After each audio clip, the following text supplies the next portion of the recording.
ये मैं चश्मे पहन के बोल रहा हूँ, मैं पहले इसके ऊपर बोल देना चाहता हूँ आपको। शायद अप्रैल में ना, नहीं हमारा एक्सीडेंट कब हुआ था? आज से 4 महीने पहले हमारा एक्सीडेंट हुआ था और यहाँ के पास में जगदीश पांडोर, जिनका मृत्यु हो गई थी। जगदीश पांडोर की आप सब जानते होंगे। और मैं 6 दिन तक कोमा में था और 1 महीने बाद में वापिस घर आया हूँ और इसलिए चश्मे पहने आंख अभी भी ठीक नहीं हुई है। इसलिए मैं माफी चाहता हूँ, चश्मे पहनकर ही बोल पाऊंगा। बहुत बहुत धन्यवाद। क्या सोचा था आदिवासी यात्रा में निकालेंगे ऐसा? गलत। ये देख लो, आदिवासी यात्रा भी निकाल सकते हैं, आदिवासी सरकार भी गिरा सकते हैं और आदिवासी आपको तोड़ भी सकते हैं। ये ताकत हमारे में है, ये ताकत आप में है। इसे तालियां बजाने से काम हो जाएगा क्या? एम ताली बजाड़ी दिया आपने तो कोने रोटला आल दे हो आपने, कोई रोटला नहीं है। इसलिए मेरे भाइयों में कहना चाहता हूं, आप लोग, हम लोग, पूरे भारत के 15 करोड़ आदिवासी भी इकट्ठा हो जाएंगे तो केंद्र सरकार वाले लोग हमारे अधिकार नहीं देंगे। क्यों नहीं देंगे? राजू भाई ने आपको बताया अभी कि आपके 47 सांसद घेंगे, गूंगे, बहरे, कांड नेता भेजे हैं, जिसकी वजह से हमारा काम नहीं होता। खबर पड़ गई तुम्हें? मैं इसलिए गाली दे रहा हूं कि वो लोग हमारा काम नहीं कर रहे हैं। जिस दिन ये गालियां हम लोग दे रहे हैं, वैसी गालियां वोट लेने के लिए आपके घर पे नेता आ जाएगा, आपने इसको गालियां देना चालू कर दिया, भाग यहाँ से, तेरे को कोई वोट नहीं मिलेगा। जब तक हमारे आदिवासियों का काम नहीं करेगा तब तक वोट नहीं मिलेगा। ये काम आपने चालू कर दिया तो निश्चित रूप से चाहे कोई भी नेता हो, आपके काम संविधान विधानसभा में हो सकते हैं। 27 विधानसभा सीट है इस गुजरात की। 27 विधानसभा सीटों में से कौन सा आदिवासी आपके लिए बोल रहा है होता मुझे? नए अभी जीते हैं। हो सकता है मैं किसी पार्टी का या व्यक्ति का प्रचार नहीं कर रहा हूँ, लेकिन बीच में हमारे बीच में ये चेतर भाई बैठे हैं, थोड़ा सा उन पर विश्वास कर सकते हैं। हो सकता है 5 साल के अंदर यही भाई बोले। इनको बोलना चाहिए, पार्टी जहाँ कोई दिक्कत नहीं है, पार्टी आपको मैंडेट नहीं देगी, ये समाज मैंडेट देगा और आपको विधानसभा में जाएगा। बोलना पड़ेगा, हम कह रहे हैं बोलना पड़ेगा। और राजू भाई ने कहा था, मैं गुजरात में, राजस्थान में यही बात कर रहा हूँ, 46 आपके सांसद दिल्ली जाके, हम दिल्ली पे चुपचाप बैठे रहे। हमारा वहां का एमएलए कनकपुर कटारा दूसरी जाति के लिए लिखता है, नहीं साहब यहाँ पे तो ब्राह्मण भी है, ये भी है, उनको भी मिलना चाहिए, उनको भी मिलना चाहिए। अरे यार, सबको मिलना चाहिए। संविधान फाड़ के तोड़ के फेंक दिया उन लोगों ने। हम लोग संविधान की बात कर रहे हैं। संविधान है कहाँ आज की तारीख में? कहाँ संविधान? फालतू बकवास बना रखा है, कोई संविधान नहीं है। मैं तो ये मानता हूँ संविधान में अमेंडमेंट कर करके संविधान को बिगाड़ दिया है। ये बहुत सारी बातें समझने की जरूरत है हमको, लेकिन हम बस तैयार नहीं है। और चुनाव मैदान में मैं तो राजू भाई, मैं आपको कहना चाह रहा हूँ, भले आपने माना नहीं मानो, मैंने देखा है चुनावों के दिनों में जो एक पोटली देता है, घोड़े के पिशाब, गधे की पिशाब है वो दारू। मैं कह रहा हूँ, सही कह रहा हूँ। ये आपका ये जो हमारा फांस वाला इलाका है, संतरामपुर वाला इलाका है, 2017 के अंदर वहाँ आदिवासी दाहत वाले इलाके में दारू पी के मर गए। और वो दारू डुप्लीकेट दारू था, और वो पंजाब हरियाणा से दारू आया था, और आदिवासी दारू पी के मर गए। और वोट देना जाते हैं सवारे उठ के ऐसे आतरते किसको देना पता ही नहीं, टे दबा देते। अरे 2 रोटी खाते कि नहीं खाते यार? जो व्यक्ति हमारे समाज के लिए बोल रहा है, जो व्यक्ति हमारे समाज के लिए लड़ रहा है, ऐसे व्यक्ति को अगर आप आगे नहीं भेजोगे तो आने वाले समय में आपके बच्चे रोएंगे। ये देख लो, लिख लो आप लोग। ये जंगल का कानून अभी केंद्र सरकार ने लागू किया। इसने लागू किया है। जंगल के इलाके में चाहे आदिवासी रह रहा हो, जंगल के आसपास आदिवासी रह रहा हो, अगर उन फैक्ट्री खोलनी है तो आदिवासी को भगा दो यहाँ से। रेलवे के किनारे देख लो आप लोग, जहाँ जहाँ रेलवे बनी है उस रेलवे के किनारे देख लो, कट्टी पेशाब उसी में करते हैं, सारे क्या क्या गंदगियां उसी में है। ऐसी जिंदगी हम लोग नहीं जी सकते। हम कुदरत के सहारे जीने वाले लोग हैं, कुदरती रूप से जीने वाले लोग हैं, इसलिए हमें हमारा आदमी भेजना होगा, हमारी रक्षा सुरक्षा करें, ऐसे भी हमें व्यवस्था करनी होगी। राजनीतिक तरीके से मैं नहीं बोल रहा हूँ, ये सामाजिक तरीके से भी नहीं बोल रहा हूँ। बीच का रास्ता है क्या अपने पास? क्या रास्ता है हमारे पास? मैं थोड़ा सा तुतरा जाऊंगा क्योंकि मेरा एक्सीडेंट हुआ है, 4 महीने हुए, मुझे भी डॉक्टर ने आराम करने के लिए बोला है 7 महीने तक, फिर भी मेरा जिक्र नहीं मानता है। जिस दिन से मैं आया हूँ उस दिन राजस्थान के तमाम इलाकों में बड़ी बड़ी सभाएं कर रहा हूँ। ऐसी सभाएं हमने बहुत कर दी। अभी 9 अगस्त के दिन हमने 1 लाख लोग इकट्ठा किए डूंगरपुर में। इसके बाद में चेतर भाई भी आए थे, बहुत सारे लोग आए थे 9 अगस्त की। हमने मानगढ़ में बहुत सारे कार्यक्रम कर, मानगढ़ में भी बड़ा कार्यक्रम किया। तो क्या हुआ सरकार ने? मानगढ़ गुजरात के मध्य बीच में, गुजरात के लोग कहाँ सोए हुए हैं? मैं आप लोगों को कहना चाहता हूँ, आधे लोग हमारे राजस्थान के भी हैं। राजस्थान के अंदर हमने बचा के रखा, गुजरात का मानगढ़ आपने कहाँ बचाया मुझे बताओ? मानगढ़ के अंदर सारा धार्मिक देव देवरे भगवान बिठा दिए। कहाँ गए आपके पुरखे जो भील मारे गए, वो कहाँ है आज की तारीख में? अरे यार कहीं तो सुनो, थोड़ा सा सुनो। जहाँ बिठाने का स्थान है वहाँ बिठाओ, हमें कोई आपत्ति नहीं है। मानगढ़ के ऊपर कोई हमारा भील मर गया, उसका सिरा रोपने के लिए तैयार नहीं है, उसका कोई समाधि बनाने के लिए तैयार नहीं है, लेकिन वहाँ विभिन्न प्रकार के 12, 13, 14, 15 हाथ वाले के फोटो लगा दिए, मूर्तियां लगा दी। क्या है ये? भगवान के विरोधी नहीं है हम लोग, लेकिन भगवान का जहाँ स्थान है वहाँ लगाओ, जहाँ हमारा आदिवासी का स्थान है उसको मत छेड़ो। ये आप लोगों को तय करना होगा, तो ही हमारा आदिवासी समाज बच पाएगा। देखो मैं कह रहा हूँ, सही बात तो सबको कड़वी लगती है, कड़वी लगेगी आपको। जो अभी हमारे एक भाई ने बोला था संस्कृति के बारे में, आदिवासी संस्कृति आप लोग जैसे जैसे छोटे जाओगे, आने वाले समय में आप लोग गैर आदिवासी बनते जाओगे, और गैर आदिवासी बनते जाओगे तो आपके जल जंगल जमीन और आपके जितने भी अधिकार हैं वो स्वतः ही खत्म हो जाएंगे। फिर तंबूरे बजाते रहना, फिर घंटे मलते रहना, फिर छाती कूदते रहना, ए मैं आदिवासी था, कोई देने वाला नहीं है।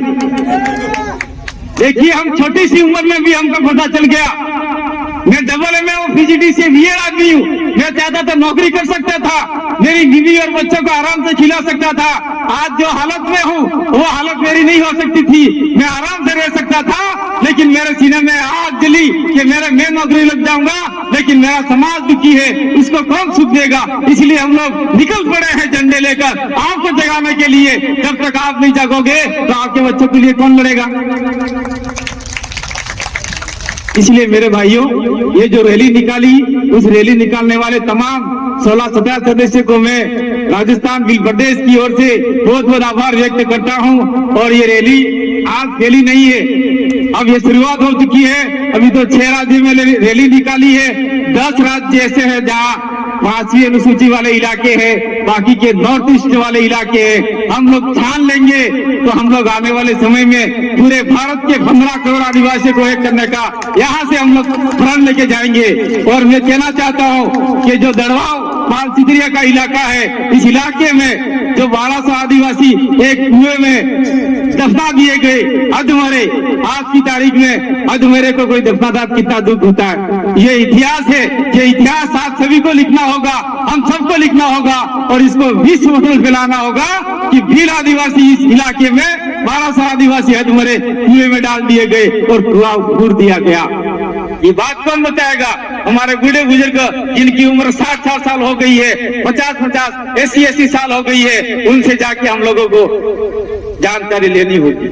तो दूसरे मेरे भाई ने बताया कि हम लोग दड़वा में 2 अक्टूबर को और कार्यक्रम करेंगे, लेकिन मेरा एक और सुझाव है आप लोगों से। ये हम लोग दिल प्रदेश का जो नाम लेते हैं, जो हमारे पुरखे मानगढ़ में शहीद हुए 1913 के अंदर, तो हम दड़वा में भी कार्यक्रम करना चाहिए, मानगढ़ के ऊपर भी कार्यक्रम करना चाहिए, वो सिरोही वाले इलाके में भी कार्यक्रम करना चाहिए, और ये अपना चेतर भाई के इलाके में जहाँ पटेल का स्टेचू बनाया है वहां पे भी कार्यक्रम करना चाहिए, ताकि आदिवासियों का एक दिल प्रदेश का जो इलाका है, जहाँ जहाँ आदिवासी को सताया गया है, जहाँ जहाँ आदिवासी को जमीनें लूटी गई है, वहां पर हमको कार्यक्रम करने चाहिए। अब कहने का तो बहुत सारा है मेरे भाइयों, लेकिन बहुत सारे पीछे वक्ता है। मैं राजस्थान से आया हूँ, राजस्थान कोई दूर नहीं है, यहाँ हमारे रिश्ते होते हैं आमने सामने। और दूसरा, मैं ज्यादा राजनीतिक बात नहीं करूंगा, लेकिन एक बात तो अंतिम ठोक के ही जाऊंगा। राजू भाई ने क्या कहा, सांस्कृतिक शुद्धिकरण, सांस्कृतिक वैचारिक, तो हम लोग आदिवासी परिवार के नाम से यही काम कर रहे हैं। वैचारिक एकीकरण, सांस्कृतिक शुद्धिकरण, संगठन विहीन, धर्म विहीन, ये सारी बातें कर रहे हैं। लेकिन देश भर में आज की तारीख में 2 ही बड़ी समस्या है। राजू भाई ने एक तो बता दिया, राजनीतिक समस्या, मैं दूसरी समस्या बता रहा हूँ, देख लीजिए आप लोग। दूसरी समस्या क्या है? धार्मिक समस्या। धार्मिक समस्या है, यहाँ के कुछ लोगों को ईसाई बनाया जा रहा है, यहाँ के कुछ लोगों को वनवासी के नाम से हिंदू बनाया जा रहा है, यहाँ के कुछ लोगों को मुसलमान बनाया जा रहा है, उधर देखो बुद्धिस्ट से बनाया जा रहा है। आदिवासियों को हर कोई धर्म अपनी ओर खींचना चाहता है, क्योंकि आदिवासियों का अपने आप में अलग धर्म है। ये आप, मैं नहीं कह रहा हूँ, सुप्रीम कोर्ट के जजमेंट पढ़ लीजिए, बाकी सारी किताबें पढ़ लीजिए, हमारे राजस्थान की कक्षा 8 की किताब लाके आप लोग पढ़ सकते हैं। इसमें साफ लिखा हुआ है कि आदिवासियों का हिंदू, ईसाई, मुस्लिम, बुद्धिस्ट और इन सभी धर्मों से अपनी अलग धर्म है, अलग परंपरा है, अलग संस्कृति है।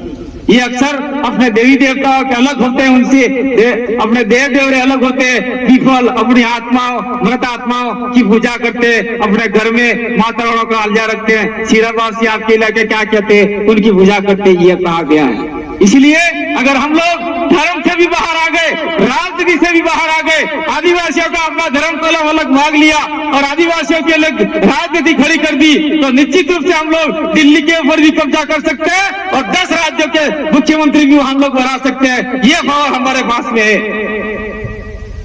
पावर लेना पड़ेगा। ये मैं ज्यादा नहीं बोलना चाहता था, लेकिन बोल दिया।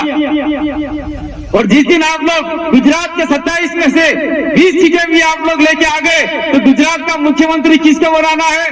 बीजेपी बात हमारे मोरे अभी लंगड़े पड़े, ए बिल भाई हेड़ो, ए बिल भाई हेड़ो।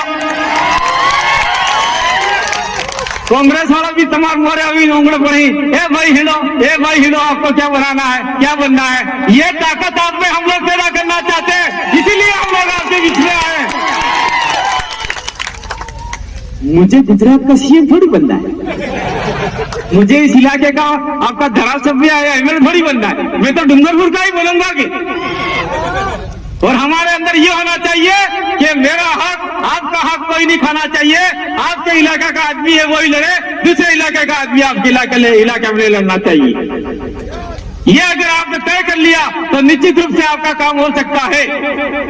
और मेरी अंतिम एक ही बात है, ये इस मॉनिटरिंग हम लोग भी कहना चाहते हैं, 2 स्थानों को जिम्मेदारी हम लेते हैं, मानगढ़ की और लिलोड़ी बल्ली की। गुजरात वाले 2 स्थानों की जिम्मेदारी लो, एक बाल दड़वाब की और एक वो कौन सा स्टेचू बनाया हो केतर भाई, केवड़िया वाला। केवड़िया में हमारे आदिवासी भाइयों की बहुत सारी जमीनें चीनी गई है, वहां पे होकर 4 स्तंभ अपने बना दिए, चारों में हमने कार्यक्रम चालू किए। तो ये कांग्रेस बीजेपी वाले नींबू लेने लग जाएंगे, लपाक लपाक लपाक लपाक।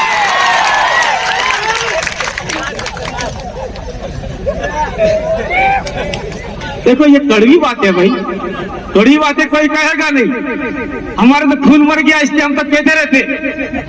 और मेरी बात को आपने सुना, बहुत सारी बहनों को मैं कहना चाहता हूँ, मैं कल गया था भीलवाड़ा राजा भद्राज ने बसाया है, लेकिन आज भील का कोई अस्तित्व नहीं है वहां पर भीलवाड़ा में। तो जा रहा था मैं, एक गाड़ी के पीछे एक स्लोगन देखा। क्या स्लोगन देखा मैं आपको बताना चाहता हूँ कि सोरा में जिंदगी लड़के की जिंदगी आपको जिंदा रखनी है, सरोज जीतो राखो है, तेने बाइक नहीं आलवी। आप सुने, लड़के को अगर रखना जिंदा तो उसको बाइक नहीं देनी है, बाइक दोगे तो उसके ये जो अंडा है उसका आमलेट बन जाएगा। दूसरी बात, लड़कियों को अगर आपको अच्छा रखना है, आगे बढ़ाना है, कलेक्टर एसपी जो भी नौकरी करानी है, तो जब तक वो जानकार नहीं होगी तब तक उसको मोबाइल नहीं देना है। अगर ये दो बातें हमारे समाज ने सीख लिया, लड़के को बाइक नहीं, लड़के को मोबाइल नहीं, तो गंदी बातें नहीं सीखेगी और वो मौत के मुंह में नहीं जाएगा। ऐसी बातें, दो बातें आपको समझना होगा। और मैं अंत में अपनी बात को विराम दूंगा। आप सभी लोगों ने मेरे एक्सीडेंट के समय जो जानते हैं, जिन्होंने कुदरत से प्रार्थना की थी कि कांति भाई को कुछ नहीं होना चाहिए, तो करकेला में मेरे बाप में हमारे राजस्थान में लोगों ने मन्नत चढ़ाई है। इस इलाके में जो मन्नत होगी वो भी आप लोग चढ़ा देना, बाकी मत रखना। अपने कुदरत के सामने कांति भाई जिंदा रहना चाहिए। तो हो सकता है कि कांति भाई जिंदा रहे और आप लोगों की बदौलत हो सकता है किसी दिन विधानसभा राजस्थान में जाके आदिवासियों की आवाज उठाए, किसी दिन लोकसभा में जाके पूरे भारत के आदिवासी की आवाज उठाए। इसीलिए हो सकता है कुदरत ने मुझे जिंदा रखा है और आप लोगों की ताकत ने जिंदा रखा है। तो बहुत बहुत आभार, धन्यवाद, बहुत बहुत आभार, धन्यवाद। जोहार, जय आदिवासी, जय वीर प्रदेश से एक नारा लगा देते हैं, जय जोहार का नारा है, आप लोग भी हूँ बाजी, जय जोहार का नारा है, एक तीर एक कमान। बहुत बहुत धन्यवाद, आभार। और अंत में झारखंड की जो टीम आई थी यात्रा के लिए, उनको मेरी ओर से और पूरे आदिवासियों की ओर से, 15 करोड़ आदिवासियों की ओर से धन्यवाद अर्पित करना चाहते हैं। बहुत बहुत आभार। आदिवासी सुरक्षा यात्रा में